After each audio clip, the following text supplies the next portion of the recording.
Covid बारे बालबालिकाको चासो अब हाम्रो पालो। कोभिड बारे जोडिएका थुप्रै बालबालिकाका प्रश्न र सरकारवालाको जवाब सहित हरेक आइतबार साँझ 7:30 बजेको साझा खबरमा प्रस्तुत हुँदैछ हाम्रो पालो। कोभिड पछि घरको बसाई, बाल मस्तिष्कमा पर्ने प्रभाव, बाल मनोविज्ञानका सवाल, कोभिडमा बाल सुरक्षा र कोभिड विरूद्धको खोप लगायत तपाईलाई लागेको विषयमा हाम्रो आइभीआर नम्बर 01526066 मा प्रश्न रेकर्ड गराउनुहोला। हामी हाम्रो पालो मार्फत देशभरिका सामुदायिक रेडियोमा प्रसारण गर्नेछौं।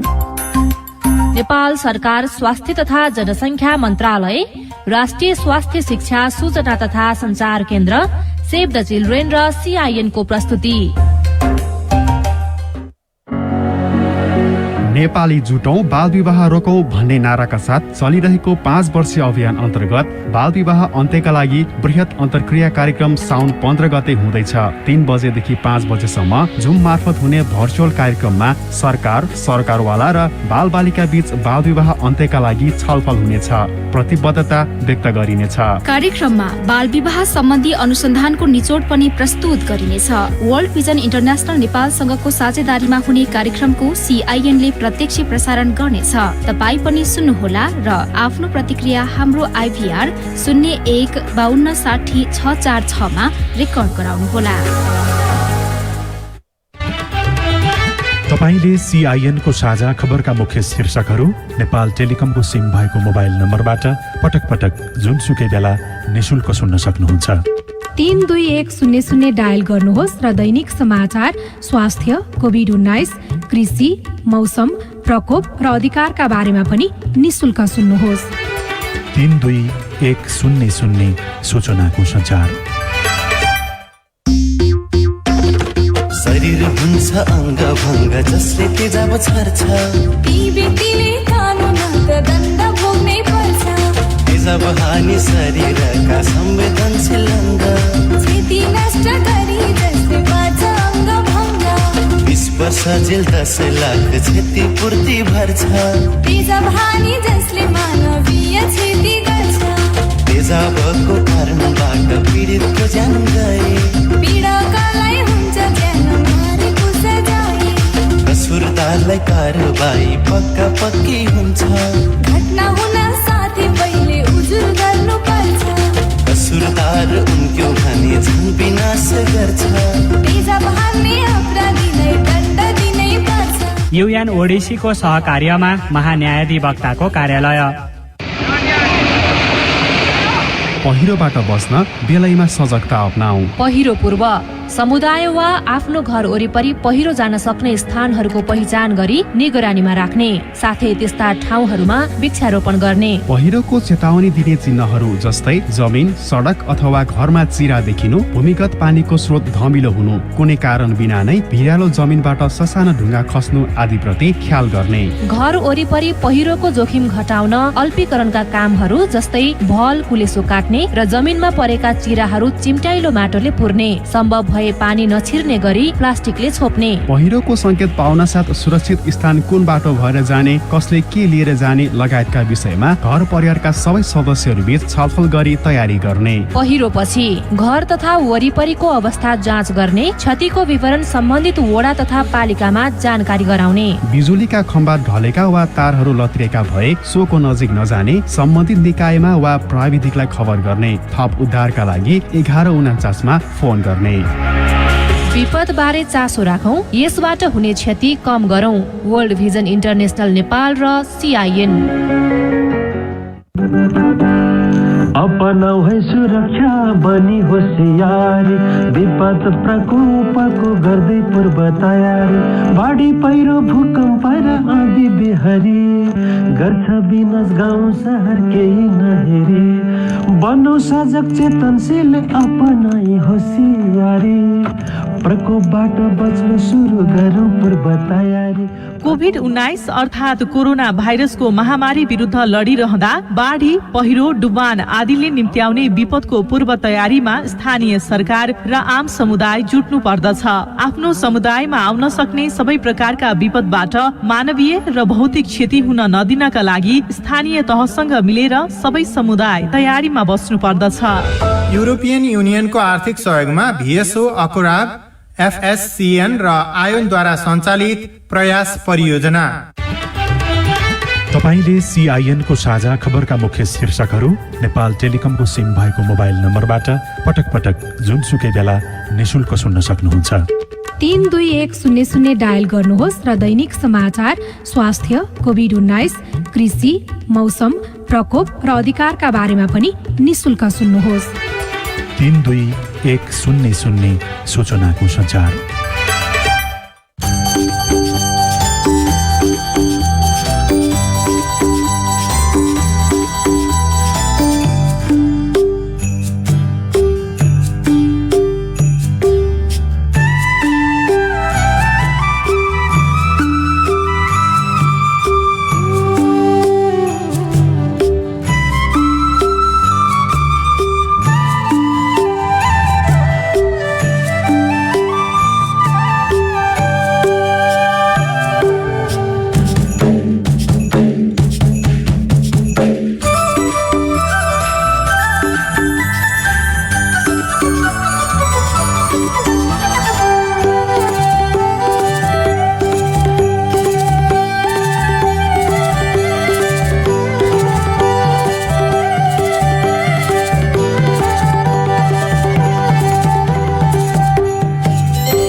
सामाजिक रूपान्तरणका लागि यो हो सामुदायिक सूचना नेटवर्क CIN।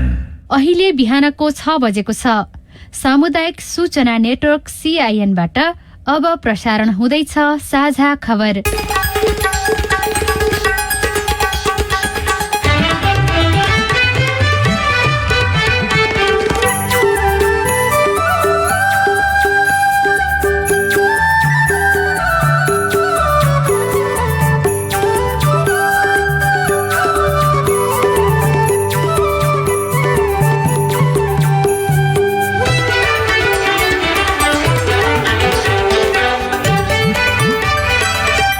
शुभ प्रभात। यो CIN को साझा खबर हो। सीता शर्मासँगै लील प्रकाश चन्दको तपाईलाई स्वागत छ। सामुदायिक रेडियोबाट देशैभरि एकैसाथ प्रसारण भइरहेको साझा खबर CIN-खबर.com र मोबाइल एप CIN-बाट पनि सुन्न सकिन्छ। आज 2078 साल साउन 11 गते सोमबार, जुलाई 26 तारिक सन् 2021, नेपाल सम्वत 1141 साउन कृष्ण पक्षको तृतीया तिथि।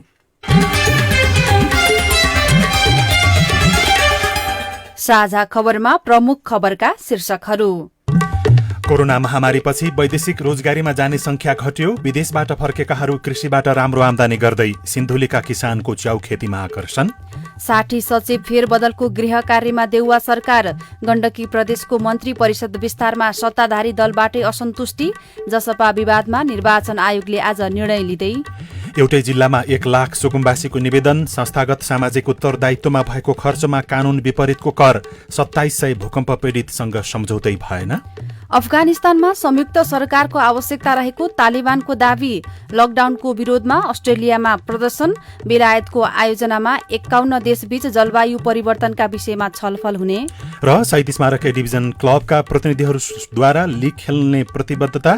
खेलाडीको स्वास्थ्य र सुरक्षाप्रति भने चिन्ता व्यक्त। टोकियो ओलम्पिकमा तेस्रो दिनको खेल सम्पन्न हुँदा चीन 6 स्वर्ण सहित अग्रस्थानमा।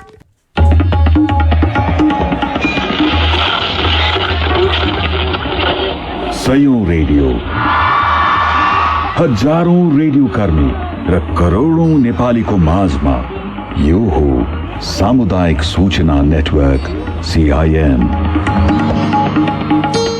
साझा खबरको सबैभन्दा सुरुमा वैदेशिक रोजगारीबाट फर्किएकाहरू कृषि कर्ममा लागेर राम्रो आमदानी गर्दै गरेको प्रसंग।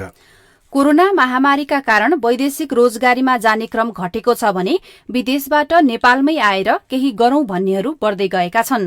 वैदेशिक रोजगारीबाट फर्केकाहरूले तेह्रथुममा भने बाख्रा पालन व्यवसायबाट राम्रो आमदानी गरिरहेका छन्। जिल्लाको ग्रामीण क्षेत्रका युवाहरूले बाख्रा पालन रोजेका कारण व्यवसाय मात्र फस्टाएको छैन, अरू युवाहरू पनि बाख्रा पालनमा आकर्षित भएका छन्। परम्परागत रूपमा पाल्दै आएको बाख्रा पालनलाई परिमार्जन गर्दै युवाहरूले आधुनिक तरिकाले व्यावसायिक रूपमा यो पेशा अँगाल्न थालेका हुन्। छदर गाउँपालिका 4 का भरत कार्कीले पनि व्यावसायिक रूपमा बाख्रा पालन गर्नुभएको छ।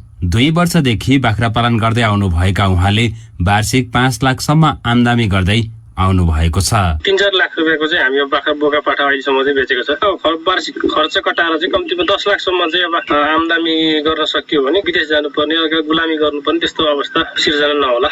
छतर गाउँपालिका 4 का प्रेमबहादुर कार्कीले पनि व्यावसायिक रूपमा बाख्रा पाल्न थाल्नु भएको छ। 2 लाखको लगानीमा व्यवसाय थाल्नु भएका उहाँले 40 वटा बाख्रा पाल्नु भएको छ। जमुनापारी लगायत विभिन्न प्रजातिका बाख्रा पाल्दै आउनु भएको छ। अलिक व्यावसायिक तरिकाले पाल्दाखेरि विदेश जानु भन्दाखेरि यहाँ नेपालमा के गर्न सकिन्छ कि भनेर लाग्यो। छतर गाउँपालिकामा मात्र 11 जनाले बाख्रा पालिरहेका छन्। बाख्रा पालन व्यवसायमा पनि अस्ट्रेलियन बोयर जातको क्रस बाख्रा पाल्नमा युवाहरू उत्साहित देखिन्छन्। लालीगुराँस नगरपालिका 9 काँडेका नवीन भट्टराई तालिमहरू सिधा बेता पनि मैले आफ्नो तरिकाले विभिन्न ठाउँहरूको अवलोकन गरेर त्यो अनुसारले व्यवसाय सुरु गरेको हो। यसमा अहिले 40-45 वटा बाख्रा आफ्नो गाउँमा आफै खटेर पालेर राम्रै आमदानी दिइरहेको छु। गाउँमा युवाहरूले सञ्चालन गरेको व्यवसायले अन्य युवाहरूलाई समेत व्यावसायिक बन्नमा उत्प्रेरणा दिएको छ। तेह्रथुमको गाउँ गाउँमा सञ्चालन गरिएका फर्ममा किसानले 20 देखि 80 वटा बाख्रा पाल्दै आएका छन्। विकास गुरुङ, CIN, रेडियो तिन्जुरे, बसन्तपुर, तेह्रथुम। च्याउ खेतीलाई रोजगारीको आधार बनाई किसानहरूले मनग्गे आमदानी लिन थालेका छन्। यो सिन्धुलीको प्रसंग हो। सामान्य तालिम लिएपछि थोरै लगानीमा च्याउ खेती गर्न सकिने भएपछि किसानहरूमा यसतर्फ आकर्षण बढेको हो। 20,000 रुपियाँ जति लगानी गरेपछि 200 पोकासम्म च्याउ हाल्न मिल्ने र त्यसबाट 1 लाख रुपियाँसम्म आमदानी लिन सकिने दुधौली 6 हरसाहीका सरिता दनुवारले बताउनुभयो। 1 साताको तालिम लिएर व्यावसायिक च्याउ खेती शुरू गरेकी उहाँले एक पटकमा 35 किलोसम्म बिक्री गरेको सुनाउनुभयो। 1 पोका बिउबाट 4 पटकसम्म टिप्न मिल्ने गरी उत्पादन भएकोमा प्रति किलो 200 रुपियाँमा गाउँमै बिक्री भएको पनि उहाँको भनाइ छ। गोलन्जोर 4 माथिल्लो कुबिन्देका भक्तबहादुर आले च्याउ खेतीबाट मासिक 50,000 रुपियाँ आमदानी भइरहेको बताउनुहुन्छ। आलेले 3 दिनको तालिम लिएर 2 वर्ष अघिदेखि शुरू गरेको च्याउ खेती रोजगारको आधार बनेको छ। जुनार, सुन्तला, पकेट क्षेत्रमा फरक खालको तरकारी भएकाले च्याउ स्थानीय स्तरमै बिक्री हुने गरेको उहाँले सुनाउनुभयो। खेती विस्तार गरी बाह्य शहर तथा जिल्लामा समेत बिक्रीका लागि लैजाने उहाँको उद्देश्य छ। कमलामाई 3 जलकन्याका किसान खडिन्द्र चौलगाई उत्पादन भएको च्याउ बिक्रीका लागि दैनिक मोटरसाइकलमा लोड गरेर ओहोर दोहोर गर्ने उहाँको दैनिकी बनेको छ। सदरमुकाम सिन्धुली गढीमा ल्याई माइकिङ गरेर च्याउ बिक्री गर्नु उहाँको दिनचर्या बनेको हो। जिल्लामा 2000 भन्दा बढी किसान च्याउ खेतीमा संलग्न रहेको कृषि ज्ञान केन्द्रको आकलन रहेको छ। त्यहाँका सामुदायिक रेडियोहरूले खबर पठाएका छन्। निर्वाचन आयोगको निर्णय विरूद्ध जसपाको महन्त ठाकुर पक्षले सर्वोच्च अदालतमा दायर गरेको रिट निवेदनमा अन्तरिम आदेश दिन अस्वीकार भएको छ। हिजो न्यायाधीश कुमार रेग्मीको एकल इजलासले निवेदकको माग बमोजिम अन्तरिम आदेश दिन अस्वीकार गर्दै साउन 15 गते दुवै पक्षलाई छलफलका लागि बोलाएको हो। जसपा 2077 असार 24 मा निर्वाचन आयोगमा दर्ता भएको थियो। सो दलको आधिकारिकता सम्बन्धी विवाद निरूपण गर्ने प्रयोजनका लागि आयोगले केन्द्रीय कार्यकारिणी समितिका सदस्य स्वयं उपस्थित भई शनाखत गर्नुपर्ने देखिएको भन्दै एकीकरण हुँदा बखत शनाखत गरेका सदस्यलाई आजका लागि बोलाएको थियो। कार्यकारिणी समितिका सदस्यहरू नागरिकता सहित उपस्थित हुनुपर्ने आयोगको निर्णयपछि आफूलाई अन्याय भएको भन्दै ठाकुरले आयोग र उपेन्द्र यादवलाई विपक्षी बनाएर सर्वोच्चमा रिट दायर गर्नुभएको थियो। जनता समाजवादी पार्टी जसपा आधिकारिकताको बारेमा निर्वाचन आयोगले आज निर्णय लिँदैछ। आयोगको निर्णय आउन निश्चित भएसँगै जसपा अध्यक्ष अध्यक्षद्वय उपेन्द्र यादव र महन्त ठाकुर समूह छुट्टा छुट्टै बैठक बस्दै आगामी रणनीति तय गर्नमा जुटेको छ। यादव पक्षले आफू निकटका कार्यकारिणी समितिका सदस्य तथा सांसदलाई गोदावरीको भिलेज रिसोर्टमा राखेर हिजो प्रशिक्षण दिएको छ। संघीय परिषदका अध्यक्ष डाक्टर बाबुराम भट्टराई, अध्यक्ष यादव र वरिष्ठ नेता अशोक राईले प्रशिक्षण दिनुभयो। उहाँहरूलाई आइतबार राति रिसोर्टमै राख्ने र आज बिहानको चिया तथा खाना खाएर सिधै निर्वाचन आयोग लैजाने योजनामा यादव पक्ष रहेको जसपाका नेताहरूले बताएका छन्। यादव पक्षले आफूहरूसँग कार्यकारिणी समितिका 33 सदस्य र 21 जना सांसद रहेको दावी गर्दै आएको छ। आयोगले जसपा विवाद समाधानका लागि कार्यकारिणी सदस्यको प्रत्यक्ष रूपमै सशरीर उनीहरू त्यहाँ उपस्थित हुनुपर्ने र त्यसैलाई गणना गर्ने उल्लेख गरिसकेको छ। कार्यकारिणी समितिका सदस्य वा सांसदहरू दायाँ बायाँ नलागुन् भन्ने उद्देश्यले नै रिसोर्टमा राखिएको र त्यहाँबाट सिधै निर्वाचन आयोगमा लैजाने तयारी भइरहेको यादव निकटका नेताहरूले बताएका छन्। नेकपा एमालेका अध्यक्ष केपी शर्मा ओलीले पार्टी जोगाउनको लागि एकतामा फर्कन वरिष्ठ नेता माधव कुमार नेपाल पक्षका नेताहरूलाई आग्रह गर्नुभएको छ। नेपाल महिला संघको भर्चुअल बैठकमा ओली नेता नेपालप्रति आक्रामक देखिनु भएको थियो। नेपालले पार्टी ध्वस्त बनाएको भन्दै नेपालको आलोचना पनि गर्नुभयो। ओलीले एमाले पार्टीलाई जोगाउन मूल धारमा फर्कन नेता कार्यकर्ताहरूलाई आग्रह गर्नुभयो। आफ्नै सांसदहरूलाई भ्रममा पारेर देखिराखेका छौं हामी कसरी उनीहरू राष्ट्रपतिका विरोधीका पछि लागेर एमालेको सरकार ढाल्न विरोधीलाई बनाउन गइराखेका छन्। हामी देखिरहेका छौं। फेरि त्यस्ता तत्त्वहरूका पछाडि लागेर आन्दोलनको भविष्य कमजोर पार्ने, आफ्नो भविष्य ध्वस्त पार्ने काम किन गर्ने? त्यसकारण म अहिले पनि भन्न चाहन्छु, पार्टीले क्षमा गर्छ, साथीहरू गल्ती नगर्नुहोस्, पार्टीमा फर्किनुहोस्। यसैबीच नेकपा एमालेबाट निर्वाचित प्रतिनिधि सभा सदस्यहरूले विघटित कार्यदलले तयार पारेको 10 बुँदे प्रस्ताव अविलम्ब कार्यान्वयनको माग गरेका छन्। हिजो 10 सदस्यीय विघटित कार्यदलका नेताहरूसँगको छलफलपछि लिखित प्रस्ताव पारित गर्दै सांसदहरूले 10 बुँदे कार्यान्वयनको नेतृत्व लिन आग्रह गरेका हुन्। केपी ओली र माधव नेपाल दुवै समूहका सांसदहरूको सहभागिता रहेको छलफलमा एकताको लागि पारित गरेको 10 बुँदे प्रस्तावले एमालेको आन्तरिक समस्या समाधान गरी पार्टी एकता गर्न सकिने धारणा आएको सांसद कृष्ण प्रसाद दाहालले सीआईएनलाई जानकारी दिनुभयो। व्यक्तिगत मनमुटाव टकरावमा चाहिँ नि स्वार्थमा आधारित चाहिँ नि यो लडाईँ हो। यस्तो लडाईँले चाहिँ पार्टीलाई कमजोर गर्छ, यसो गर्न दिनु हुँदैन भनेर हामी सांसदहरूले अलिकति दबाब दिउँ। तल वातावरण चाहिँ एकता विरोधी वातावरण चाहिँ फैलिएर जान थाल्यो। एकतापूर्ण वातावरण चाहिँ नि गर्नको निम्ति तल पनि सन्देश जाओस् भन्ने उद्देश्यले अनि 10 जनाबाट यो चाहिँ नि के हो त व्याख्या फरक हुन्छ कि एउटै आउँछ कि भनेर दुईटै संयोजकहरूबाट सुन्न खोज्यौं हामीले र एकताको वातावरण बनाउनको निम्ति चालिएको कदम हो। हामी 1-2 दिनभित्रै एउटा अपिल पनि जारी गर्छौं। तपाईहरु कार्यदलको सदस्यहरूसँग छलफलमा बसिसके पछाडि चाहिँ के पाउनुभयो कि उहाँहरू पार्टी एकतामा कति प्रतिबद्ध हुनुहुन्छ? होइन, एउटा राम्रो कुरा पाइयो। पार्टी प्रति हाम्रो प्रतिबद्धता, पार्टी एकता प्रतिको प्रतिबद्धता चाहिँ हामीको सामूहिक छ। यो चाहिँ हाम्रो एउटै कुरा हो भनेर उहाँहरूको चाहिँ प्रतिबद्धता चाहिँ हाम्रो खुसी लाग्यो। त्यसप्रति चाहिँ उहाँहरूको फरक मत थिएन। तपाईहरुको दबाव पछाडि चाहिँ माधव कुमार नेपाल र केपी शर्मा ओली एकै ठाउँमा आउनुहुन्छ र त्यो आजको छलफलले त्यो सम्भावना अझै बढाएको छ भनेर बुझ्न सकिन्छ? होइन, त्यो त बढेको मात्रै होइन, त्यो त्यहाँ नपुगे त धरै छैन। हामी त्यहाँ पुर्याउँछौँ। उहाँहरूको मन बनोस् नबनोस् जबरजस्ती भने पनि पुर्याउँछौँ एकै ठाउँमा। उहाँहरू यो पार्टीलाई छोडेर कहीँ जान सक्नुहुन्न। त्यसैले गर्दाखेरि यो एकता प्रक्रियाबाट बाहिर जाने कसैलाई छुट छैन, जनताले पनि त्यो छुट दिँदैन। त्यो कामको निम्ति हामी जुनसुकै दबाब दिनको निम्ति पनि हामी तयार छौँ। हामी पक्ष विपक्षमा बाँड्दैनौँ। यसबीच प्रतिनिधि सभाको अन्तर्राष्ट्रिय सम्बन्ध समितिको हिजो बसेको बैठकमा एमालेका 2 खेमाका सांसदहरूको बीचमा आरोप प्रत्यारोप चलेको छ। तत्कालीन प्रधानमन्त्री केपी शर्मा ओलीको सिफारिसमा राष्ट्रपति विद्यादेवी भण्डारीले गरेको प्रतिनिधि सभाको दोस्रो पटकको विघटन पनि सर्वोच्चले बदर गरेपछि क्रियाशील भएको समितिको बैठक हिजो 11 बजे बसेको थियो। समितिको सभापतिमा एमालेका सांसद पवित्र निरौला खरेल हुनुहुन्छ। सदस्यमा एमाले वरिष्ठ नेता एवं पूर्व प्रधानमन्त्री माधव कुमार नेपाल र उपाध्यक्ष भीम रावल, कांग्रेस नेता प्रकाश मान सिंह, पूर्व सभामुख कृष्ण बहादुर महरा लगायत हुनुहुन्छ। पूर्व प्रधानमन्त्रीकै नेपाल सधैँ झैं तोकिएकै समयमा उपस्थित हुनुभयो। बैठकको सुरुमै कांग्रेस सांसद दिव्यमणि राज भण्डारीले नेपालको प्रशंसा गर्नुभयो। सर्वोच्चको आदेशबाट आएको संसद भनेपछि आफ्नै पार्टीका सांसदलाई एमाले नेता नेपालले प्रतिगमनको मतियार भएको र त्यहाँ बैठक स्थलबाट बाहिरिन भन्दै चुनौती र चेतावनी दिनुभएको थियो।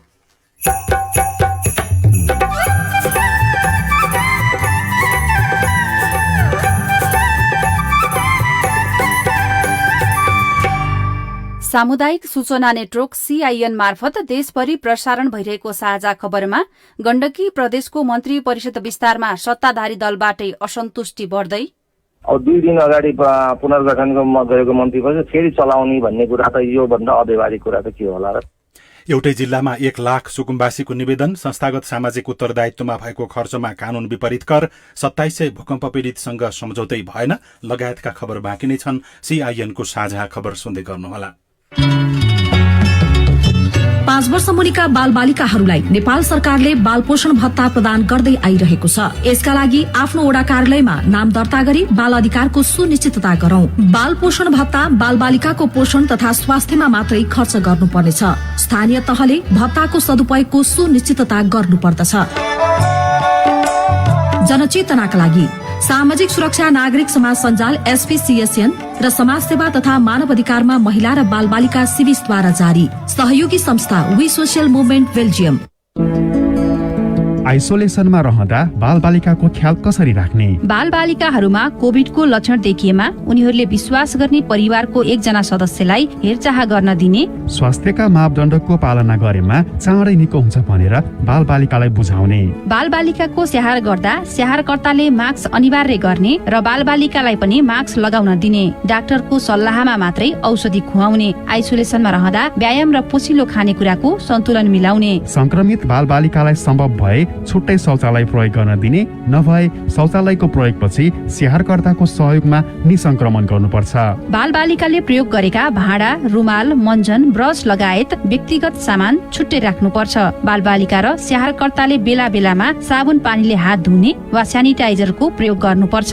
बालबालिकामा कोभिड संक्रमणको लक्षण देखा परेको 2 देखि 4 हप्ताभित्र ज्वरो आउने, घाँटी दुख्ने, धेरै थकान महसुस हुने, पखाला हुने, पेट दुख्ने भएमा तुरुन्त चिकित्सकको परामर्श लिनुपर्छ। बालबालिकाहरूमा संक्रमण भएको 4 हप्तासम्म पनि जटिलता हुन सक्ने भएकोले उनीहरूको 4 हप्तासम्म राम्ररी निगरानी गर्नुपर्छ। कोरोना सम्बन्धी कुनै पनि जानकारी चाहिएमा निशुल्क हटलाइन नम्बर 1115 वा 1133 मा फोन गर्नुहोस्। नेपाल सरकार स्वास्थ्य तथा जनसंख्या मन्त्रालय, राष्ट्रिय स्वास्थ्य शिक्षा सूचना तथा सञ्चार केन्द्र र सेभ द चिल्ड्रेनद्वारा जारी सन्देश। सामाजिक रूपान्तरणका लागि यो हो सामुदायिक सूचना नेटवर्क CIN। तपाई अहिले देशभरिका सामुदायिक रेडियो CINखबर.com र मोबाइल एप CIN-बाट एकैसाथ साझा खबर सुन्दै हुनुहुन्छ। अब बाँकी खबर। प्रधानमन्त्री शेरबहादुर देउवाले कञ्चनपुरका 13 वर्षीय बालिका निर्मला पन्तको हत्या घटनाका दोषीलाई चाँडोभन्दा चाँडो पत्ता लगाई कानूनी कारवाहीको दायरामा ल्याउन सुरक्षा निकायलाई निर्देशन दिनुभएको छ। बालिका पन्तको हत्या घटना भएको 3 वर्ष बितेको दिन पारेर प्रधानमन्त्री देउवाले गृहमन्त्री बालकृष्ण खाँड र प्रहरी महानिरीक्षक शैलेश थापा छेत्रीलाई हिजो बालुवाटार स्थित निवासमै बोलाएर यस्तो निर्देशन दिनुभएको हो। बलात्कारपछि हत्या गरिएका कञ्चनपुरका 13 वर्षीय बालिका निर्मला पन्तको हत्या भएको 3 वर्ष हिजो पूरा भएको छ, तर प्रहरीले अझै पनि दोषी पक्राउ गर्न सकेको छैन। दोषीलाई पक्राउ गर्न दबाब दिँदै आइएको भए पनि अहिलेसम्म पक्राउ गर्न नसक्दा नेपाल प्रहरीमाथि नै प्रश्नहरू उठ्न थालेका छन्। CIN-सँग कुराकानी गर्दै नेपाल प्रहरीका प्रवक्ता वसन्त बहादुर कुँवरले भने परिणाम आउन नसके पनि अनुसन्धान जारी रहेको बताउनुभयो।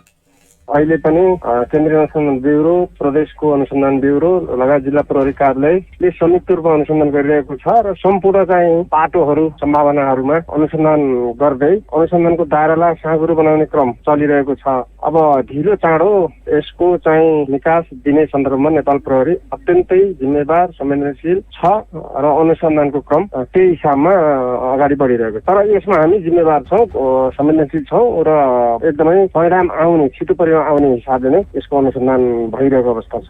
2075 साल साउन 10 गते पन्तको बलात्कार र हत्या गरिएको अवस्थामा घर नजिकै रहेको उखुबारीमा शव भेटिएको थियो। छोरीको हत्या गर्नेलाई पक्राउ गर्न माग गर्दै निर्मलाका बुबा आमाले हिजो कञ्चनपुरका प्रमुख जिल्ला अधिकारी रामप्रसाद पाण्डे मार्फत प्रधानमन्त्री शेरबहादुर देउवा र गृहमन्त्री बालकृष्ण खाँडलाई ज्ञापन पत्र बुझाउनु भएको छ। साझा खबरमा अब काठमाडौँबाट प्रकाशित पत्र पत्रिकाको खबर। राजधानी दैनिकमा 60 सचिव फेरबदलको गृह कार्यमा देउवा सरकार शीर्षकमा समाचार छापिएको छ। कांग्रेस सभापति शेरबहादुर देउवा नेतृत्वको सरकारले विभिन्न मन्त्रालय र निकायका प्रशासनिक नेतृत्वमा रहेका सचिवको सरुवाको तयारी गरेको छ। विभिन्न मन्त्रालय र निकायमा कार्यरत झण्डै 60 जना सचिवको फेरबदल गर्ने गृह कार्य अघि बढ़ाइएको प्रधानमन्त्री तथा मन्त्री परिषद कार्यालय स्रोतले जनाएको छ। सरकार परिवर्तनसँगै स्थायी सरकार हाँक्ने जिम्मेवारीमा रहेका सचिव समेत परिवर्तन हुने प्रचलन रहेको छ। सोही प्रचलन अनुसार नै सरकारले सचिव परिवर्तनको गृह कार्य अघि बढ़ाएको हो। यस अघिका प्रधानमन्त्री केपी शर्मा ओलीले प्रधानमन्त्री भए लगत्तै एकैपटक 40 बढ़ी सचिवको सरुवा गर्नु भएको थियो। नयाँ पत्रिकाको अर्थ पत्रिका पृष्ठमा संस्थागत सामाजिक उत्तरदायित्वमा भएको खर्चमा कानून विपरीत कर शीर्षकमा समाचार छापिएको छ। औद्योगिक व्यवसाय ऐन 2076 ले संस्थागत सामाजिक उत्तरदायित्व सीएसआर अन्तर्गत गरिएको खर्चमा कर नलाग्ने स्पष्ट व्यवस्था गरे पनि सरकारले त्यो सुविधा दिएको छैन। औद्योगिक व्यवसाय ऐनमा भएको व्यवस्था अनुसार उद्योगी व्यवसायीले सीएसआरमा भएको खर्च कट्टी गरी आयकर घोषणा गरेका छन्, तर आन्तरिक राजस्व विभाग अन्तर्गतका कर कार्यालयहरूले भने त्यस्तो खर्चमा समेत राजस्व तिर्नुपर्ने भन्दै कर निर्धारण गरिदिएको छ। औद्योगिक व्यवसाय ऐनको दफा 54 मा व्यावसायिक सामाजिक उत्तरदायित्व सीएसआर सम्बन्धी व्यवस्था गरिएको छ। संस्थागत सामाजिक उत्तरदायित्व सीएसआर को प्रयोजनका लागि कम्पनीहरूले गरेको खर्चमा कर नलाग्ने औद्योगिक व्यवसाय ऐनमा स्पष्ट व्यवस्था छ, तर आयकर ऐनमा त्यस्तो व्यवस्था नभएको भन्दै कर कार्यालयले राजस्व मात्रै होइन जरिवाना समेत असुल गर्न थालेका छन्। कान्तिपुर दैनिकमा ढुङ्गा गिट्टी निकाल्नको लागि 35 वर्षसम्म खेती थुन्ने योजना शीर्षकमा खबर छापेको छ। पोखराबाट दीपक परियार लेख्नुहुन्छ, पोखराका अमूल्य सम्पदा फेवाताल, सेती खोज, डेभिज फल्स र रामघाटको दोहन अब निजी कम्पनीले गर्ने भएका छन्। सेतीको रामघाट र मोरे खरेमा बाँध बनाएर 35 वर्षसम्म ढुङ्गा गिट्टी निकाल्न महानगरले निजी कम्पनीसँग सम्झौता गर्दैछ। त्यस्तै सेती खोज र डेभिज फल्स पनि 40 वर्षका लागि निजी कम्पनीहरूलाई दिने तयारी गरिएको छ। प्राकृतिक स्रोत दोहन गर्न निजी कम्पनीको तयार प्रतिवेदन अनुसार महानगरले सार्वजनिक निजी साझेदारी ऐन र नियमावली 2075 बनाएको थियो। यही ऐन र नियमावली दुरूपयोग गर्दै पोखराका प्रमुख प्राकृतिक सम्पदा निजी कम्पनीको जिम्मा लगाउने तयारी गरिएको छ। ढुङ्गा गिट्टी निकाल्न 35 वर्षसम्म सेती थुन्ने योजना भएकोमा वातावरणविद र दलहरूबाट भने त्यहाँ विरोध भएको पाइएको छ। भित्री पन्नामा अरू खबर रहेको छ। सुकुम्बासीहरूको सन्दर्भमा सुकुम्बासी बन्नको लागि एउटै जिल्लाबाट धेरैभन्दा धेरै आवेदन परेको खबर रहेको छ। त्यसै गरी डेडिकेटेड महसुल उठाउन मन्त्रीले नै निर्देशन दिएको प्रसंग रहेको छ।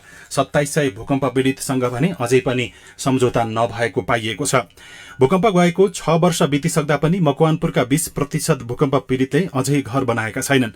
2672 लाभग्राहीसँग अहिलेसम्म सम्झौता नै हुन नसकेको हो। उनीहरूलाई लाभग्राहीको सूचीबाट लगतकट्टा गर्न राष्ट्रिय पुनर्निर्माण प्राधिकरण पठाइसकिएको प्राधिकरणको जिल्ला योजना कार्यान्वयन इकाइले जानकारी दिएको छ।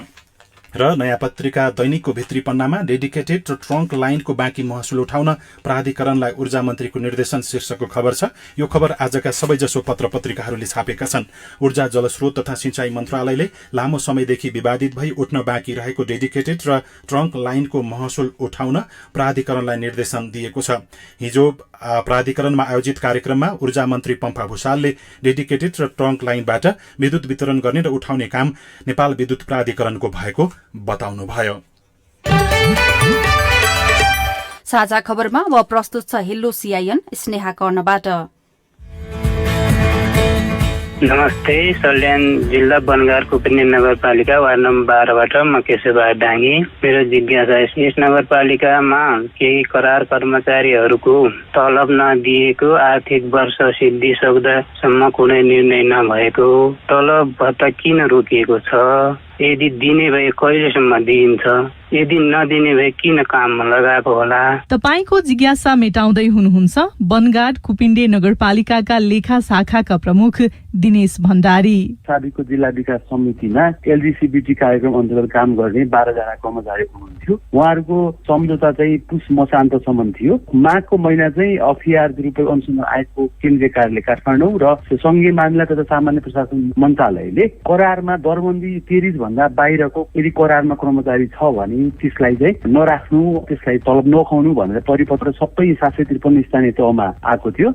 हाम्रो दरबन्दीमा स्थायी कर्मचारीहरू पदपूर्ति भइसक्यो पुससम्म, त्यसपछि हामीले उहाँहरूसँग करार सम्झौता गर्न सकेन कार्यालयले, किनभने अख्तियार र सामान्य प्रशासनको परिपत्रको आधारमा करार सम्झौता नभइसकेपछि उहाँको चाहिँ स्वत पुसबाट चाहिँ करार सम्झौता सकियो र नयाँ करार सम्झौता गर्न नसकेको हुनाले उहाँको तलब चाहिँ रोकिएको। उहाँहरूले त्यो तलब काम गरेको पाउनु भएको छ कि छैन? पुस मसान्तसम्म उहाँहरूले काम गर्नु भएको छ। पुस मसान्तसम्म चाहिँ उहाँहरूको तलब चाहिँ भत्ता चाहिँ गइसकेको छ, तर पुस मसान्त पछाडि उहाँको सम्झौता पनि छैन, कार्यालयले काम पनि पढाएको छैन।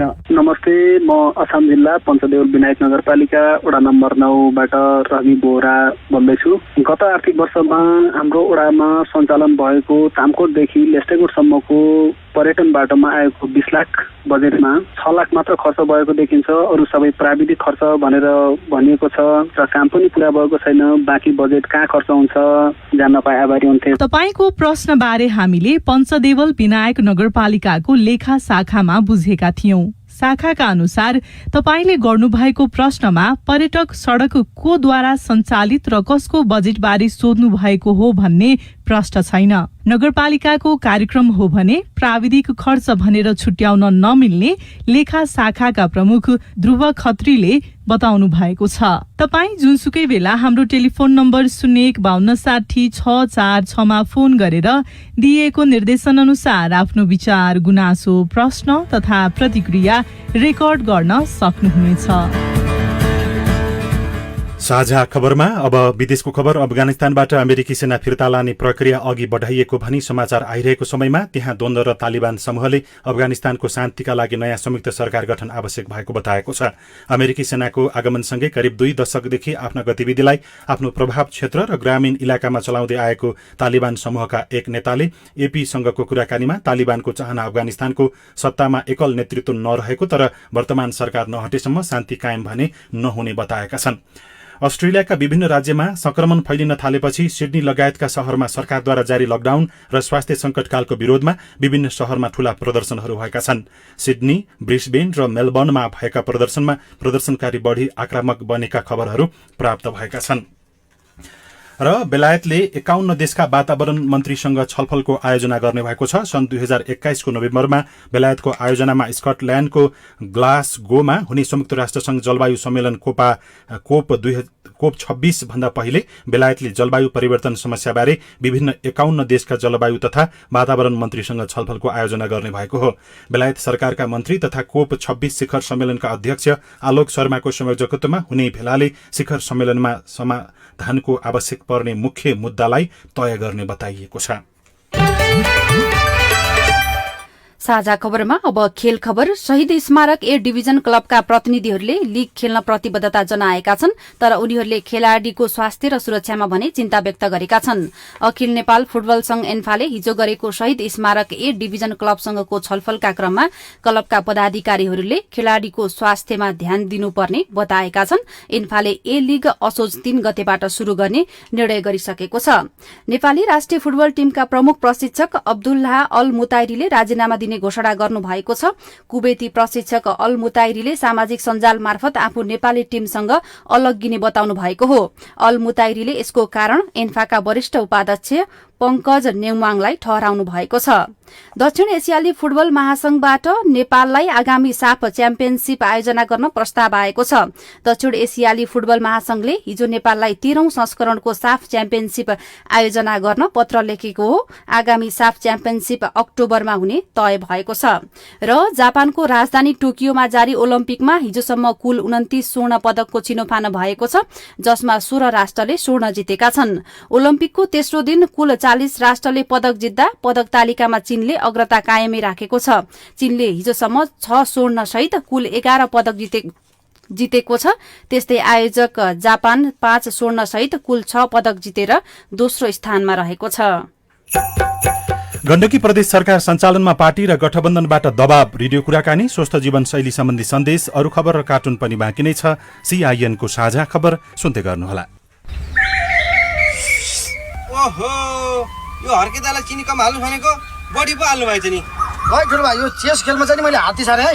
यतिका वर्षदेखि मसँग खेल्दै हुनुहुन्छ, अझै सिक्नु भएन तपाईँले? तपाईँको घोडा चाहिँ झ्याप पार्यो है। अनि राजालाई चेक।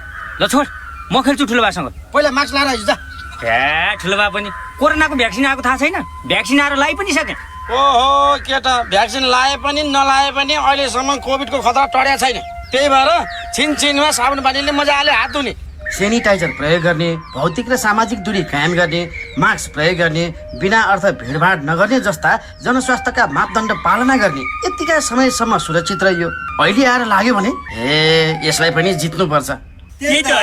अनि कोरोना भाइरस संक्रमणको जोखिम अझै कायम नै रहेको र भविष्यमा पनि यसको जोखिम रहने संकेत देखिएको हुँदा कोभिड-19 को रोकथामको लागि जनस्वास्थ्यको मापदण्ड पालना गरी सुरक्षित रहौं। राष्ट्रिय बाल अधिकार परिषदद्वारा प्रमाणित सुरक्षाका लागि साथ परियोजना मार्फत शक्ति समूहद्वारा जनहितमा जारी सन्देश। सामाजिक रूपान्तरणका लागि यो हो सामुदायिक सूचना नेटवर्क CIN। साझा खबरमा अब गण्डकी प्रदेशको मन्त्री परिषद र असन्तुष्टिको प्रसंग। गण्डकी प्रदेशमा मन्त्री परिषद विस्तार गरिएको छ, तर मन्त्री परिषद विस्तार गर्दा समावेशी नभएको भन्दै सत्ताधारी दलहरूबाटै आलोचना भइरहेको छ। यसै विषयमा साथी राजन रुचालले गण्डकी प्रदेश सरकारका प्रवक्ता कुमार खड्कासँग कुराकानी गर्नुभएको छ।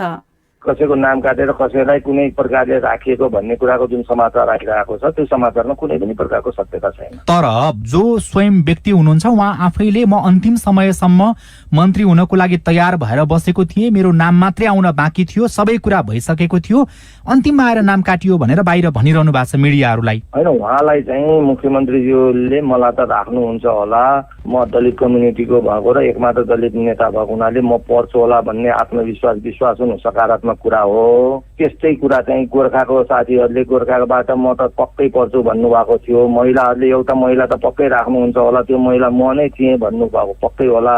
त्यो उहाँहरूको आफ्नो आकलन र विश्लेषण हो। माननीय मुख्यमन्त्रीजीले कोही व्यक्तिलाई म तपाईँलाई मन्त्री बनाउँदैछु भनेर नबनाएको कुरामा उहाँले भन्नुभएको भने त्यो एकदम असत्य छ। अनि तपाईँहरूको पार्टीभित्र नि त्यस्तो खालको दलित अथवा त्यस्तो खालको महिला, त्यस्तो खालको चाहिँ जनजाति जो मन्त्री बन्न योग्य लायक नभेटेरै हो तपाईँहरूले मन्त्री नबनाउनु? हाम्रो सबैजना योग्य हुनुहुन्छ सर, तर कुरो के हो भन्दाखेरि अहिले कोलिसन पार्टनरमा सबै कुरा मिलाउँदाखेरि सबै कुरा मिल्दैन। यदि हामीले अहिले दलितलाई राखिदिएको भए अनि खै त यत्रो वर्ष काम गरेको मणिभद्र शर्मा चाहिँ 40-50 वर्ष चाहिँ योगदान दिएको मान्छेलाई नराख्ने भन्ने प्रश्न उठ्थ्यो।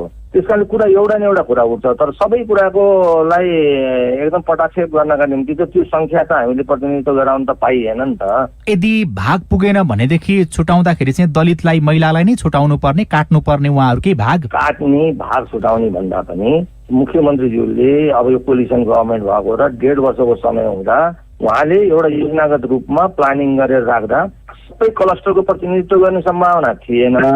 तसर्थ केही क्लस्टरले सरकारमा प्रतिनिधित्व गर्यो, केही क्लस्टरले चाहिँ संसदको नेतृत्व गर्छ। त्यो कारणले गर्दाखेरि यो जुन यसमा धेरै विवाद गरिराख्न परेन। यो मुख्यमन्त्रीजीको विशेष अधिकारमाथि हामीले धेरै प्रश्न गर्दा त न्याय पनि त भएन नि। मुख्यमन्त्री चाहिँ यो विषयमा पार्टी सभापति अथवा अहिलेका प्रधानमन्त्री शेरबहादुर देउवा, महामन्त्री शशाङ्क कोइरालाबाट चाहिँ उहाँ परिचालित हुनुभयो र त्यो कारणले त्यस्तो स्थिति भयो भनेर मान्छेहरूले भनिराखेका छन्। यसमा कति सत्यता छ? क्याबिनेटको बनाउने बेलामा उहाँसँग म पूर्ण रूपेण चाहिँ साथमा छु। न सभापतिले न महामन्त्री कसैले पनि दबाब दिनु भएको छैन। सभापतिले पनि महामन्त्रीले पनि तपाईँलाई चाहिने व्यक्तिहरूलाई चयन गर्नुहोस् भन्नुभएको छ।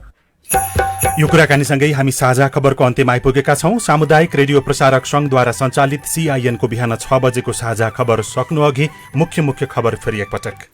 कोरोना महामारीपछि वैदेशिक रोजगारीमा जाने संख्या घट्यो। विदेशबाट फर्केकाहरू कृषिबाट राम्रो आमदानी गर्दै सुन्दुलीका किसानको च्याउ खेतीमा आकर्षण। 60 सचिव फेरबदलको गृह कार्यमा देउबा सरकार। गण्डकी प्रदेशको मन्त्री परिषद विस्तारमा सत्ताधारी दलबाटै असन्तुष्टि। जसपा विवादमा निर्वाचन आयोगले आज निर्णय लिँदै। एउटै जिल्लामा 1 लाख सुकुम्बासीको निवेदन। संस्थागत सामाजिक उत्तरदायित्वमा भएको खर्चमा कानून विपरीत कर। 2700 भूकम्प पीडितसँग सम्झौता भएन। अफगानिस्तानमा संयुक्त सरकारको आवश्यकता रहेको तालिबानको दाबी। लकडाउनको विरोधमा अस्ट्रेलियामा प्रदर्शन। बेलायतको आयोजनामा 51 देशबीच जलवायु परिवर्तनका विषयमा छलफल हुने। र शहीद स्मारक A डिभिजन क्लबका प्रतिनिधिहरूद्वारा लिग खेल्न प्रतिबद्धता। साझा खबरको अन्त्यमा कार्टुन हामीले कान्तिपुर दैनिकमा अबिनले बनाउनु भएको गजब सभा शीर्षकको कार्टुन लिएका छौँ। यहाँ व्यङ्ग्य गर्न खोजिएको छ एमाले पार्टीभित्रको विवादलाई। एउटा एमाले लेखिएको बोर्ड छ, तलपट्टि 3 थरी नेताहरू एक आपसतर्फ फर्किँदै केही कुराकानी गरिराखेको जस्तो देखिन्छ। पछाडिपट्टि ढोकाबाट कोहीले टाउको निकालेर हेरिराखेका छन्। ती नेताहरूको बीचमा छलफल चलिराखेको छ। तल चाहिँ यस्तो लेखेको छ, उहाँले कुटौँ भन्नुहुन्छ, तपाईँले फुटौँ भन्नुहोस्, म जुटौँ भन्छु, यति भएपछि त हाम्रो गुट पूर्ण भइहाल्छ नि।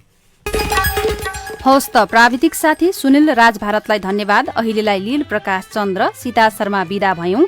तपाईको आजको दिन शुभ होस्। नमस्कार। यसपछि देशभरिका सामुदायिक रेडियोबाट कार्यक्रम जीवन रक्षा प्रसारण हुनेछ। सुन्ने प्रयास गर्नुहोला।